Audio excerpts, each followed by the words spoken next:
Scan this. Sovi is here. Let's level up.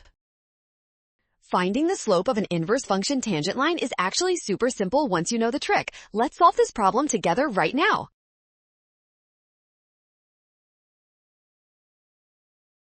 First, we need to find the derivative of our original function f of x. Since f equals x cubed plus x, the power rule gives us 3x squared plus 1.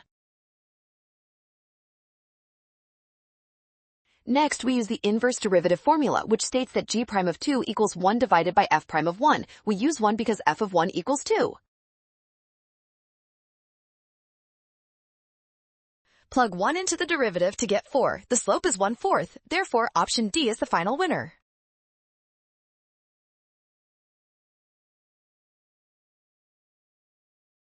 Well done! Scan the code. You can learn better with Sovi. Watch signs and avoid rush. Trust given values and check steps for success.